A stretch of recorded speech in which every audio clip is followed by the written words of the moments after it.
Assalamualaikum ji. Hope you guys are doing good and may God protect all of you from any kind of disease. Okay, let's start with the revision. We started with the background and aims of the electrical engineering. We state that one of the very important aspect or very important goal of electrical engineering is to transport energy from one point to other. And in this regard, we have different kind of scenarios. So if we opt the option to transform energy from one point to other via any tangible medium like a wire, then we had studied the circuit theory in which we use some materials in the form of lump components to transport energy from sources to our loads. But there are some issues, some problems, some questions which are unanswered in the circuit theory, like we put the example of a wire antenna. So we have to discuss some other theory to entertain to answer those questions. And we state that electromagnetic theory has the capability to answer such kind of problems. Then we started the introduction of electromagnetic theory. Before the introduction, we emphasized some importance and application of electromagnetic theory in communication systems, in medical sciences, in defense, etc., etc., just to attract your attention in this subject. Okay, then we start the introduction of electromagnetic theory by providing a definition, an initial definition of the electromagnetic theory. We state that electromagnetic theory is a study where we have to study the sources and effects. We state that sources could be charges could be static or moving or varying with respect to time. Okay. When charges were static, then we have to study electrostatic. If charges are moving, then there is another science, another discipline which is magnetostatic. And when charges are varying with respect to time, then we have to study the electromagnetic theory. So in order to study the electromagnetic theory in actual, we have to grasp the knowledge of electrostatic and magnetostatic. Okay, before all these electrostatic, magnetostatic, electromagnetic, first we have to introduce the subject, or we have to model the electromagnetic theory subject. And in order to model a subject, there are three pillars. Number one, basic quantities. Number two, rule of operations to manipulate those basic quantities. And then at the third stage, fundamental laws. At this level, we end the last lecture and state that in the next lecture we start with the basic quantities. So here today's topic is the basic quantities. Okay, so basic quantity in electromagnetic theory is the topic. Just like we see from the definition that it is a study of sources and their effects. So basic quantities are also divided or split in these two categories. Okay, so basic quantities are basically sources, यानी कि जो sources आप इस्तेमाल करेंगे इस theory में, इस subject में, उनकी basic quantities कुछ होंगी और जो उन sources की वजह से effects उनकी surround में, जिस last time हमने charge की बात की थी, जो इफेक्ट्स होंगे, ठीक, वो इफेक्ट्स क्या है, उनके लिए भी कोई हमने बेसिक क्वांटिटीज रखी हैं. सो जो आज का हमारा टॉपिक है. Okay, let's start with the sources and the first term of sources is charge. Obviously जिस तरह भी हमने डेफिनेशन में भी बात की कि charges and there effects, charge static भी हो सकते हैं वगैरह. चार्ज के बारे में अभी तक की जितनी आपकी इंफॉर्मेशन है दैट्स परफेक्ट. हमें वही चाहिए। फॉर एग्जांपल आप लोगों ने एलिमेंट्री फिजिक्स, अप्लाइड फिजिक्स और सर्किट थ्योरी में चार्ज के बारे में पढ़ा कि ये एक फंडामेंटल प्रॉपर्टी है किसी एलिमेंट की, किसी एटम की, और law of conservation of charges के charges can't create, can't dry out, जिसकी बेस पर आपने केसीएल भी सर्किट थ्योरी में देखा था। और एक चार्ज, ये पॉजिटिव चार्ज होते हैं, नेगेटिव होते हैं, और ये आपस में अट्रैक्ट करते हैं वगैरह वगैरह जितनी भी बातें हैं। हाँ वो क्या था जी, चार्ज के ऊपर एक अमाउंट होती है 1.6 चार्ज की अमाउंट है, 10⁻⁻19 कॉलम वगैरह, ये सारी बातें जो चार्ज की थी वो बिल्कुल ठीक है, और हमारे पास वही सारी इंफॉर्मेशन इस वक्त चार्ज की डेफिनेशन में enough. Okay, you just need to revise that, यही बात जो भी हमने छोटी सी की। अच्छा, अब क्या होता है हमारे पास प्रैक्टिकल सिनेरियो में जस्ट चार्ज की क्वांटिटी इनफ नहीं रहती। जब हम मैक्रोस्कोपिक लेवल पर कोई डिस्कशन करते हैं, कोई प्रॉब्लम डील करते हैं, तो मोस्ट ऑफ द टाइम ऐसा होता है कि डिस्क्रीट चार्जेस जो हैं वो हमारे लिए प्रॉब्लम क्रिएट करते हैं, हमें प्रॉब्लम को अंडरस्टैंड करने और उसको सॉल्व करने में। तो इसीलिए माइक्रोस्कोपिक लेवल पर हम बजाय इसके कि चार्जेस को डिस्कस करें कि फॉर एग्जांपल एक टाइम, एक स्पेस का इंस्टेंट है, वहां पर आपके पास लेट्स से 18 चार्जेस हैं। 18 चार्जेस नहीं होते वैसे, यानी कि हम एक रफ एग्जांपल के तौर पर करें, आप 18 ट्रिलियन का, ठीक। और जैसे ही दूसरी स्पेस के पॉइंट पर आप पहुंचे, वहां पर आपके पास 2 रह गए, 2 मिलियन 2 ट्रिलियन चार्जेस।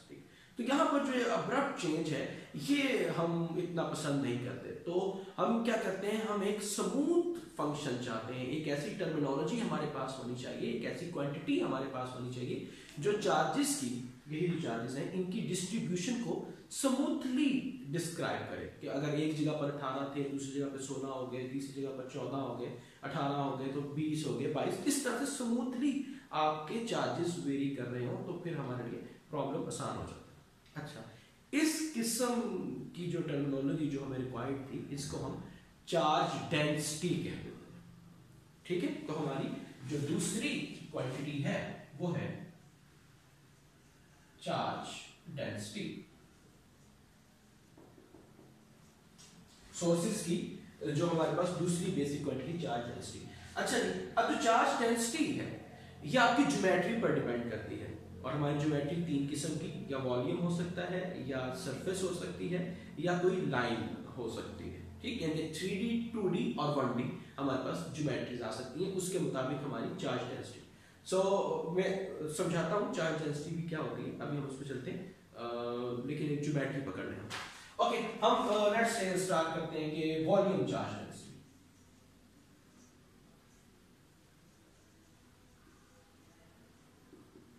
जी, वॉल्यूम चार्ज डेंसिटी ये कहती है, अच्छा चार्ज डेंसिटी को हम रो से रिप्रेजेंट करते हैं, एक Italian symbol rho. Okay, volume charge density ये कहती है रो वी, ये सबस्क्रिप्ट में वी लिखा होगा, कि amount of charge, smallest possible amount of charge in a smallest possible volume. अभी स्मॉलेस्ट पॉसिबल पर हमारा limit delta V tends to 0, ठीक। स्मॉलेस्ट पॉसिबल को पहले समझते हैं, फिर उससे हमें डेफिनेशन समझना आसान हो जाएगी। स्मॉलेस्ट पॉसिबल से मुराद है कि आपके पास जो आप वॉल्यूम चूज करें अपने गिवन एक्सपेरिमेंटल सेटअप में, वो इतना स्मॉल या इतना लार्ज ना हो कि आपके पास वो स्मूथनेस का फैक्टर था जिसकी वजह से हम इस क्वांटिटी को इंट्रोड्यूस करना चाह रहे थे, वो डैमेज हो जाए। यानी कि ये ना हो कि आपने एक वॉल्यूम चूज किया, उसके अंदर आपके पास 2 चार्जेस आ गए थे, और आपने दूसरा जो वॉल्यूम का सेट चूज किया उसके अंदर आपके पास वही 18 आ गए, ठीक। फिर तो बात वहीं पर ही डिस्क्रीटाइजेशन पर आ गई, तो इसका फायदा ना हुआ। सो ये जो वॉल्यूम की सिलेक्शन है ये टोटली डिपेंड करती है आपके एक्सपेरिमेंटल सेटअप पर। फॉर एग्जांपल ये दीवार है आपकी पूरी 3D कंसीडर कीजिएगा, यानी कि दीवार की कोई विड्थ, उसकी कोई लेंथ और उसकी कोई हाइट। अब जब आप इसके ऊपर amount of charges, for example मैंने इसके ऊपर इस दीवार के ऊपर चार्जेस एक्साइट किए, 100 चार्जेस एक्साइट किए इसके ऊपर, और जो कि डिफरेंट जगहों पर जाकर स्मूथली डिस्ट्रीब्यूट नहीं हुए, डिफरेंट जगहों पर जाकर डिफरेंट चार्जेस हो गए। तो अब आप जब इसका स्मॉलेस्ट पॉसिबल वॉल्यूम लेना है तो हो सकता है कि आप एक ईंट को चूज कर लें कि अच्छा जी ये एक स्मॉलेस्ट पॉसिबल हो सकता है। लेकिन ऑन द अदर हैंड अगर मैं इस मार्कर को लूँ जो कि एक सर्कुलर ज्योमेट्री है और एक वॉल्यूम है, क्योंकि इसकी भी 3 डायमेंशंस है, ओके, तो मैं अपना स्मॉलेस्ट वॉल्यूम जो है वो एक कैप का एरिया ले लेता हूँ, ठीक, इतना एरिया एक वॉल्यूम, इतना एरिया दूसरा, इतना तीसरा, इतना चौथा बना दिया मैंने, okay. So it depends on your geometry. अच्छा, हम बात कर रहे थे वॉल्यूम चार्ज डेंसिटी की। तो जो भी आपकी ज्योमेट्री है उसमें आपने amount of charge in the given volume, और वॉल्यूम में जो कंडीशन है वो ये है कि आप इसको छोटे से छोटा लें ताकि आपकी स्मूथनेस, जो हमारी डेफिनेशन में चीज थी कि वो आराम से आपको ज्योमेट्री में चेंज आनी चाहिए, एकदम से अब्रप्ट चेंज नहीं आ जानी चाहिए। सो ये हमारे पास number of charges per unit volume and the volume is the smallest possible, और इसका यूनिट है कॉलम पर मीटर क्यूब, ठीक, वॉल्यूम चार्ज डेंसिटी से। अच्छा, अब इसमें परेशान होने वाली बात नहीं है कि अब हमें कैसे पता चलेगा। आपने इस सब्जेक्ट में इस वॉल्यूम को डिवाइड नहीं करना, बस आपके जहन में जब charge density, volume charge density आए कि ये एक प्रॉब्लम है और वॉल्यूम चार्ज डेंसिटी ये है, तो आपके जहन में ये चीज़ आ जानी चाहिए कि अच्छा हमने नंबर ऑफ चार्जेस, शायद वो गिवन हो, शायद गिवन ना, आपने खुद से निकालना, नंबर ऑफ चार्जेस एक स्मॉलेस्ट वॉल्यूम में कैद किया गया है, ठीक है। इतनी बात अभी इस लेवल पर इनफ है। अभी आपने इसकी डिस्क्रिटाइजेशन नहीं करनी, ये नहीं कि आपको दीवार दे दी गई और आपने कहा जनाब इसमें से स्मॉलेस्ट पॉसिबल वॉल्यूम में आप चार्ज की अमाउंट निकालें, ठीक। बल्कि हो सकता है कि अभी हम चूंकि इनिशियल लेवल पर है आपको डायरेक्टली रो वी की वैल्यूज दी जाए, ओके। अच्छा, एक और बात ज़रूरन जो साथ चले वो ये, किस तरह आपने कहा कि इस पूरी दीवार का छोटा सा पैच ईंट था, लेकिन पूरे एक्सपेरिमेंट में तो हमारा जो सवाल था वो ये था कि इस दीवार के ऊपर कितने चार्जेस हैं, ओके। तो फिर आप क्या करेंगे, हर ईंट के चार्जेस को ऐड कर देंगे सिंपली, जिसको आप मैथमेटिकली इंटीग्रेशन कहते हैं। यानी कि अगर आपको पूरी दीवार के चार्जेस की अमाउंट मालूम करना हो और आपको ये वॉल्यूम चार्ज डेंसिटी गिवन हो, तो आप क्या करेंगे, तमाम ईंटों को ऐड करना या इंटीग्रेशन करनी है आपने इसमें, ठीक। तो ये वो रिलेशन है जो कि चार्ज डेंसिटी एक छोटे से वॉल्यूम में मौजूद चार्जेस और उस ज्योमेट्री में जो आपको एक्सपेरिमेंट पूरा दिया गया है उसमें जो ज्योमेट्री में टोटल चार्जेस हैं उनके दरमियान में जो रिलेशन है, ठीक हो गया जी। अच्छा, तो हमने कहा कि ये वॉल्यूम चार्ज डेंसिटी, और हो सकता है कि मेरी जो ज्योमेट्री है वो वॉल्यूम की बजाय 3D की बजाय 2D हो, ठीक, बजाय से कि हम वॉल पर ले रहे हैं, हम इस शीट के ऊपर, या ये पेपर है, ठीक, जो कि 2D है, just this side and this side, okay. अगर मुझे इसके ऊपर, या जिस तरह आपकी जो दीवार के ऊपर सीलिंग्स लगी हुई होती हैं, वहां पर बल्ब है, वो सरफेस, तो वहां पर मौजूद चार्जेस को मुझे एनालाइज करना हो तो फिर मैं क्या करूंगा, फिर मैं सरफेस चार्ज डेंसिटी, ठीक, इंस्टेड ऑफ वॉल्यूम मेरे पास सरफेस आ गई,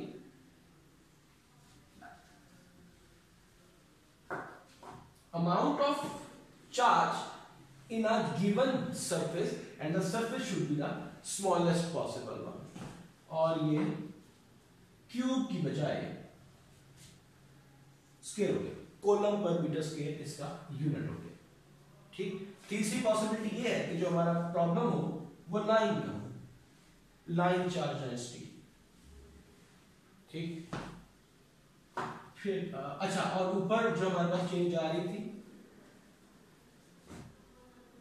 इसके बारे में भी कंफ्यूज होने की जरूरत नहीं है। अभी जस्ट हम चूंकि डेफिनेशन शेयर कर रहे हैं, जस्ट कॉन्सेप्ट बना रहे हैं, डेफिनेशन को समझ रहे हैं, तो ये बस आपको समझाने के लिए एक रिलेशन था कि एक स्मॉलर पोर्शन और एक बिगर पिक्चर में जो हमारे पास चार्जेस के लिहाज से रिलेशन आने वाला है वो इस तरह से हो सकता है। ओके जी, सरफेस की बजाय अगर हम लाइन को डिस्कस कर रहे हैं तो हमारी डेफिनेशन मैथमेटिकली इस तरह से चेंज हो रहा है। ठीक, लीनियर चार्ज डेंसिटी से क्या मुराद है, आपके जहन में क्या आना चाहिए, आपके जहन में ये आना चाहिए कि मेरा एक्सपेरिमेंट जो कि एक लीनियर फॉर एग्जांपल वायर है, एक हमारे पास बहुत थिन वायर जिसका क्रॉस सेक्शनल एरिया बहुत रिड्यूस्ड है, अप्रोक्सीमेटली इक्वल टू 0 है। अगर आपके पास ऐसी एक तार आ गई और आपने उसके ऊपर अमाउंट ऑफ चार्ज निकालना हुआ तो आप उसके छोटे छोटे छोटे छोटे टुकड़े करेंगे, इतने टुकड़े कि आपके पास amount of adequate amount of charge हर पीस में आ जाए और आपकी स्मूथनेस कायम रहे। वो आपने छोटे छोटे पीसेस किए और हर पीस में जितनी अमाउंट ऑफ चार्ज है वो आपके पास जो है वो ये लीनियर चार्ज डेंसिटी बनाएगी। ठीक, स्टार्ट में जब हम आइडियल केसेस बनाते हैं तो हम कोशिश करते हैं कि ये तमाम इक्वल रहे। ठीक, वो अगेन फिर उस तरफ चल जाती है बात, क्योंकि हमने अभी इनिशियल लेवल पर इलेक्ट्रोमैग्नेटिक के सब्जेक्ट में डिस्ट्रीब्यूशन नहीं कर रहे खुद से, तो अभी हम उस फैक्टर को रह लेते हैं। ओके जी, so it was about the second basic quantity charge density. तो आपके पास तीन किस्म की चार्ज डेंसिटी हो सकती है। ओके जी, third basic quantity with respect to sources. अच्छा, इसमें एक बात जो रह गई वो ये कि पॉइंट फंक्शन है। ठीक, आप डिफरेंट जो पॉइंट्स अगर इंटीग्रेशन हम करें तो उस लिहाज से ले सकते हैं। Current is the third basic quantity, जब चार्जेस मूव करना शुरू कर दें। ठीक, स्टडी जो हम कर रहे हैं, जो हमारा सब्जेक्ट है वो चार्जेस और उनके इफेक्ट्स पर। So what are the effects when charges start moving, और हमें पता है बेसिक फिजिक्स से कि when start flow of charge, ठीक, when charges start moving from one space point to other space point, then there is another basic quantity which is called current. Again, everything you know about the current so far is true. ठीक है जी, current के बारे में जो कुछ आपने circuit theory में पढ़ लिया है, एम्पियर इसका यूनिट होता है, चार्जेस dq by dt इसकी definition, differential change in charge with respect to time वगैरह वगैरह, वो सारी चीजें यहाँ पर ट्रू। और ये एक पॉइंट फंक्शन नहीं है अनलाइक चार्ज डेंसिटी, क्योंकि इसको फ्लो करने के लिए कुछ एरिया चाहिए एक जगह से दूसरी जगह जाने पर, तो फिर पॉइंट तो मैं ना कि एक जगह पर हम उसकी इवैल्यूएशन कर रहे हैं। अच्छा जी, अब बिल्कुल चार्जेस की तरह यहाँ पर भी एक इश्यू था कि हमें स्मूथनेस चाहिए अपने एक्सपेरिमेंटल सेटअप में। सो जस्ट लाइक चार्जेस, जहां पर हमने चार्ज डेंसिटी को इंट्रोड्यूस किया था, करंट के लिए भी हम करंट डेंसिटी को इंट्रोड्यूस कर as a basic quantity and the symbol is J। ठीक, J जहां पर आपके पास आएगा इसका मतलब है आप करंट डेंसिटी की बात कर रहे हैं। Again depending upon the geometry आपके पास volume current density, surface current density और लाइन करंट डेंसिटी। ठीक है, चलिए अब हम इसको डिफाइन करना शुरू करते हैं कि वॉल्यूम डेंसिटी है क्या। फॉर एग्जांपल आपके पास जो है वो एक वॉल्यूम की स्ट्रक्चर है और उसके अंदर चार्जेस फ्लो कर रहे हैं। फॉर एग्जांपल आपके पास एक ग्लास है, ठीक, ग्लास एक सर्कुलर शेप आपके पास है। Let me have this, okay, for example ये कप एक आपके पास जो है वॉल्यूम ज्योमेट्री है और इसके अंदर चार्जेस फ्लो कर रहे हैं। For example let's say from upward to downward direction में ये चार्ज, ये करंट की लाइंस है, ये मार्कर और ये जो स्पून है आपके पास। ठीक, सो इस डायरेक्शन के, जिस डायरेक्शन में आपके पास करंट फ्लो कर रहा है, यानी कि इस डायरेक्शन में करंट फ्लो कर रहा है, from my right to left side पर करंट फ्लो कर रहा है। अगर आप एक सरफेस ड्रॉ कर दें, ठीक, यानी कि इस कप के ऊपर एक सरफेस ड्रॉ कर दें लाइक बॉटम ऑफ दिस, ठीक, जो कि परपेंडिकुलर है ऑनवर्ड्स, हम लोग नॉर्मल की टर्म यूज करेंगे जिसके मायने तकरीबन परपेंडिकुलर की है, लेकिन इसके अंदर जामियत ज़्यादा है, इसके अंदर ब्रॉडनेस ज़्यादा है, ये ज़्यादा अच्छे मायनों में इस्तेमाल। Normal to the surface, a plane normal to the surface ज़्यादा अच्छी टर्मिनोलॉजी है as compare to perpendicular. Okay, so इस डायरेक्शन में, जिस डायरेक्शन में आपके पास करंट लाइंस फ्लो कर रही हैं, अगर मैं इसके ऊपर परपेंडिकुलर नॉर्मल डायरेक्शन में एक सरफेस ड्रॉ करूं जो कि इस कप का पैंदा है, बॉटम ऑफ द कप, तो इस पैंदे में से कितनी लाइंस ऑफ करंट इमर्ज करेंगी या इसके अंदर आएंगी या इससे बाहर जाएंगी, ये चीज आपको बताएगी कि कितना डेंस करंट यहां इस ज्योमेट्री में से फ्लो कर रहा था। ठीक, तो ये हमारे पास डेफिनेशन है ओके वॉल्यूम करंट डेंसिटी की। अभी हमारे पास वॉल्यूम था, ठीक, तो जिस वॉल्यूम में से आप करंट डेंसिटी फाइंड आउट करना चाह रहे हैं, तो करंट डेंसिटी कैसे फाइंड आउट करते हैं हम, कि करंट लाइंस जिस डायरेक्शन में फ्लो कर रही हैं उसके नॉर्मल डायरेक्शन में एक सरफेस ड्रॉ की जाती है और उसमें से फ्लो करते हुए करंट्स को हम गिनते हैं। अगर मैं इसको volume current density is equal to J, again subscript में V वॉल्यूम करंट डेंसिटी को डिफाइन कर रहा है, is equal to A by M square, unit इसके एम्पेयर पर मीटर स्क्वायर। मीटर स्क्वायर, पहले हमने वॉल्यूम जब बनाया था तो हम मीटर क्यूब की बात कर रहे थे, अब हम मीटर स्क्वायर की बात कर रहे हैं। क्यों भला? क्योंकि हमने ज्योमेट्री हमारी वॉल्यूम थी, लेकिन जिस क्रॉस सेक्शन को हमने चूज किया वो सरफेस था, वो 2D, जिसमें से हमने गुजरते हुए करंट्स को देखा था। ठीक, so it is the unit and current पर मीटर स्क्वायर। ओके, और इस तरह जब हम सरफेस करंट डेंसिटी की बात करेंगे तो करंट कितना फ्लो कर रहा है। अच्छा, ये सिचुएशन कहाँ राइज होती है? फॉर एग्जाम्पल जब आप आइडियल कंडक्टर्स कॉपर वायर की बात करेंगे तो क्या होता है कि कंडक्टर्स के बारे में आपको पता है, या अभी ये टॉपिक हमने डिस्कस भी करना है, तो मैं जस्ट ब्रीफली बताता हूँ कि कंडक्टर में जो चार्जेस, जो करंट होते हैं, चार्जेस और उसकी वजह से करंट फ्लो करता है, वो उसकी सरफेस के ऊपर आता था। ठीक, तो इस सूरत में चाहे आपके पास वॉल्यूम का वायर जो थी वो वॉल्यूम की थी, या क्यूब जो था वो वॉल्यूम ही था, लेकिन फिर भी उसकी सरफेस के ऊपर चूंकि करंट चार्जेस रिजाइड्स कर चुके हैं, चार्जेस आ चुके हैं, तो जो करंट अब फ्लो करेगा वो सरफेस करंट कहलाएगा। ठीक, उस सरफेस के ऊपर अब ऑब्वियसली फॉर एग्जांपल सरफेस थी, उसके ऊपर जब आप एक देखेंगे कि चार्जेस किस डायरेक्शन में फ्लो कर रहे हैं, ओके, और जब उसके ऊपर आप लाइन लगाएंगे तो वो एक लीनियर डायमेंशन बनेगी।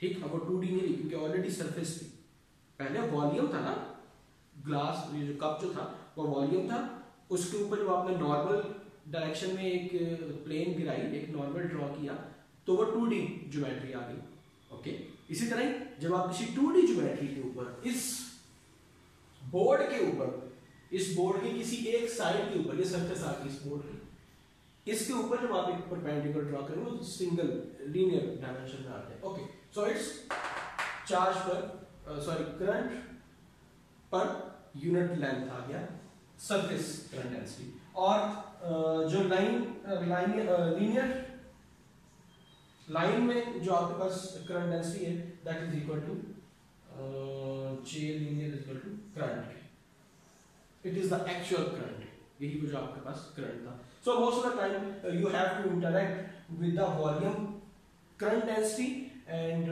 volume charge density. Okay? अभी फिलहाल इन क्वांटिटीज के बारे में परेशान होने की जरूरत नहीं है, वो क्या कहते हैं, आपने घबराना नहीं। जब आपके सामने ये बातें आएंगी कि चार्ज डेंसिटी क्या चीज़ है या करंट डेंसिटी क्या चीज़ है, तो आपके जहन में क्या पिक्चर बननी चाहिए? फॉर एग्जाम्पल चार्ज डेंसिटी से ये पिक्चर बनी कि चार्जेस इन यूनिट, ठीक है, यूनिट वॉल्यूम, यूनिट सरफेस। इस तरह ही करंट से क्या मुराद है? Current flowing through a surface, ठीक है, अगर आपके पास वॉल्यूम करंट डेंसिटी की बात हो रही है, और वो सरफेस परपेंडिकुलर डायरेक्शन में होगा। सिर्फ इतना सा फर्क है वॉल्यूम और करंट डेंसिटी को समझने में कि करंट डेंसिटी जो है वो परपेंडिकुलर डायरेक्शन में है, जबकि वॉल्यूम जो कि चार्ज डेंसिटी थी वो उसी वॉल्यूम के ऊपर है जिसकी आप बात कर रहे हैं। ठीक, okay, so that was the story about the basic quantities of sources. कि जब भी आपके साथ इलेक्ट्रोमैग्नेटिक थ्योरी में सोर्सेज की बात की जाएगी तो इन चार में से कोई एक क्वांटिटी उठाई जाएगी। ओके, अब हम बात करते हैं इफेक्ट्स की। ठीक, इफेक्ट्स में सबसे पहले इलेक्ट्रिक फील्ड इंटेंसिटी, जिसको आप ई से रिप्रेजेंट करते हैं, वेक्टर फंक्शन आपका है, और वोल्ट पर मीटर इसका यूनिट बनता है। इलेक्ट्रिक फील्ड इंटेंसिटी भी आपने अप्लाइड फिजिक्स में जो है वो, या बेसिक प्राइमरी फिजिक्स से आपका इसका ताल्लुक है कि अगर एक पॉजिटिव चार्ज रखा हो, एक नेगेटिव चार्ज रखा हो, तो इलेक्ट्रिक फील्ड लाइंस जो हैं वो एक जगह से दूसरी जगह पर पॉजिटिव टू नेगेटिव ट्रैवल करना शुरू कर देती हैं।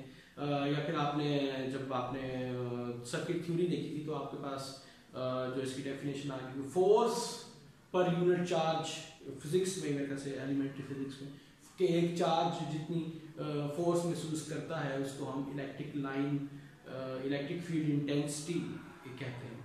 ठीक, मजीद डिटेल्स में हम जाएंगे। अच्छा, सेकंड जो क्वांटिटी है वो related to electric field intensity है। हमारे पास प्रैक्टिकल लाइफ में हमेशा ऐसा नहीं होता कि चार्जेस फ्री स्पेस में रखे हों। ठीक, आपको पता है, आपको मोबाइल और बाकी डिवाइसेस के लिहाज से काफ़ी इंफॉर्मेशन है कि चार्जेस मटेरियल मीडियम के अंदर भी मौजूद हो सकते हैं। ठीक, तो जब एक चार्ज किसी मटेरियल मीडियम, मिसाल तौर पर कॉपर के अंदर रखा है, एल्यूमिनियम के अंदर, प्लास्टिक के अंदर रखा हुआ है, तो फिर उसका इफेक्ट कैसे देखा जा सकता है।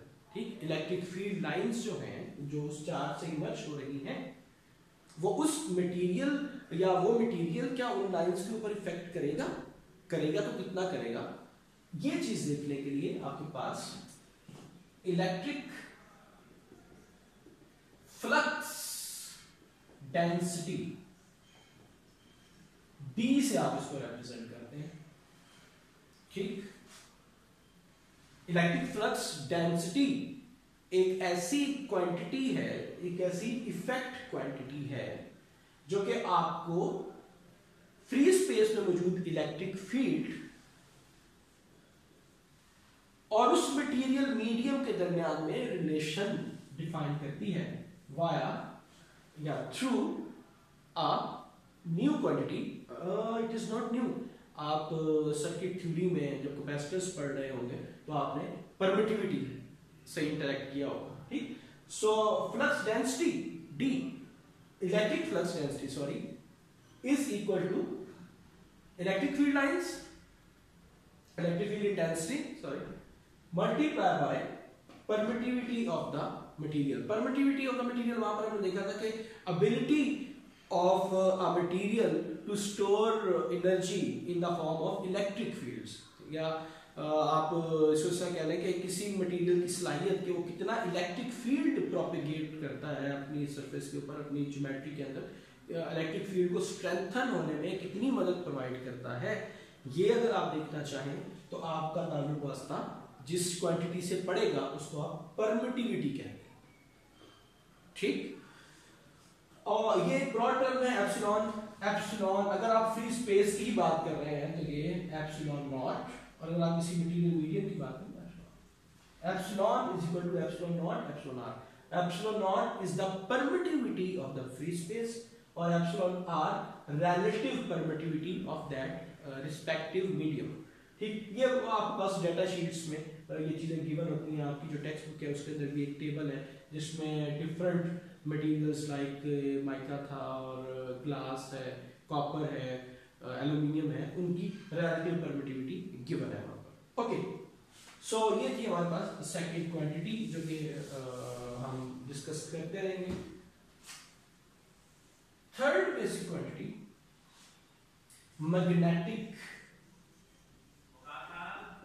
Field intensity.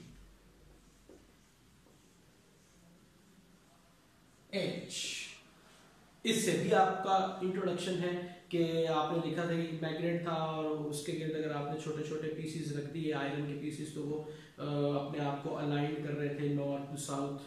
ठीक, तो वो जो एक क्वांटिटी आपके पास जनरेट हो रही है, जो एक इफेक्ट आप देख रहे हैं, उसको हम मैग्नेटिक फील्ड इंटेंसिटी कहते हैं। Similar to electric flux density, we have magnetic flux density as well.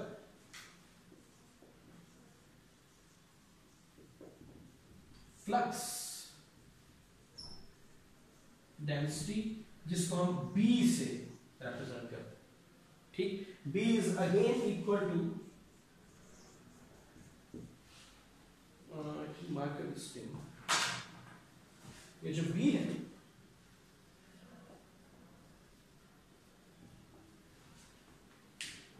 Magnetic flux density हमें ये इंफॉर्मेशन देती है कि किसी रिस्पेक्टिव मटेरियल में जिसको म्यू रिप्रेजेंट करता है, मैग्नेटिक फील्ड इंटेंसिटी कैसा बिहेव करेगी। ठीक, अगेन ये म्यू परमेबिलिटी, ये भी आपने जब आपने सर्किट थ्योरी में इंडक्टर्स को डिजाइन किया था वहां पर आपको परमेबिलिटी आ गई थी। It's again ability of the material to strengthen the magnetic field in that material। ठीक है, अगर कोई मटेरियल आपके पास है उसके अंदर कितनी सलाहियत है कि मैग्नेटिक फील्ड इंटेंसिटी को प्रमोट कर सकता है, उसको हम परमेबिलिटी कहते हैं। और सर्किट थ्योरी में जब आपने ये चीज देखी थी तो उसमें भी आपने तकरीबन सेम डेफिनेशन थी, क्योंकि वो लम्प्ड कंपोनेंट्स के लिहाज से थी, आउटर स्पेस के बारे में या वायरलेस नहीं थी, तो इसलिए वहां पे हमने यही वाली बात इस तरह से देखी थी कि परमेबिलिटी किसी मटेरियल की मैग्नेटिक फील्ड स्टोर करने की सलाहियत को या मैग्नेटिक फील्ड को प्रोपेगेट करने की सलाहियत को हम परमेबिलिटी कहते हैं।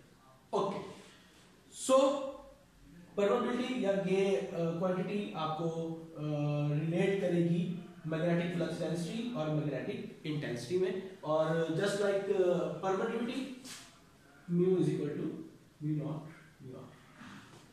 Mu naught permeability of the free space and mu r is the permeability of the relevant material, जो भी आपके एक्सपेरिमेंट में आपका मटेरियल है, राइट। सो ये आपकी बेसिक क्वांटिटीज हैं, यानी कि इस सब्जेक्ट में जिसको हमने इलेक्ट्रोमैग्नेटिक थ्योरी को जिसको हमने इस तरह से डिफाइन किया कि इस सब्जेक्ट में हमने पढ़ना ही सोर्सेज और उनके इफेक्ट्स को है।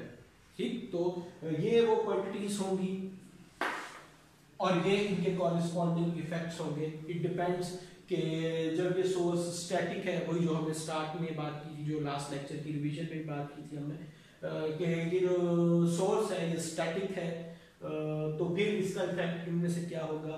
ये सोर्स जो है अगर वो मूव करना शुरू कर दे तो फिर इनमें से कौन सा इफेक्ट होगा, वगैरह वगैरह, यानी कि इसकी ज्योमेट्री चेंज हो जाए, कोई इसके अंदर हम सोर्स यही रहे।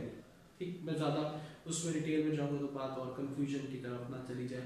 ठीक, तो इस सब्जेक्ट में सबसे पहली चीज़ जो इस सब्जेक्ट को बनाने के लिए चाहिए थी वो हमने डिसाइड किया था लास्ट लेक्चर में, बेसिक क्वांटिटीज़। और आज के लेक्चर में हमने वो तमाम बेसिक क्वांटिटीज़ जो इलेक्ट्रोमैग्नेटिक थ्योरी में चाहिए, चाहे वो सोर्सेज की हो चाहे वो उनके इफेक्ट्स की हो, वो आज हमने डिस्कस की। नेक्स्ट लेक्चर में हम रूल्स ऑफ ऑपरेशन देखेंगे कि इलेक्ट्रोमैग्नेटिक थ्योरी को आगे लेके चलने में या समझने में कौन से फंडामेंटल या कौन से basic rules of operation, mathematical rules of operation दरकार होंगे। अल्लाह आप सब लोगों की हिफाजत करे। Thank you very much. अल्लाह हाफ़िज़।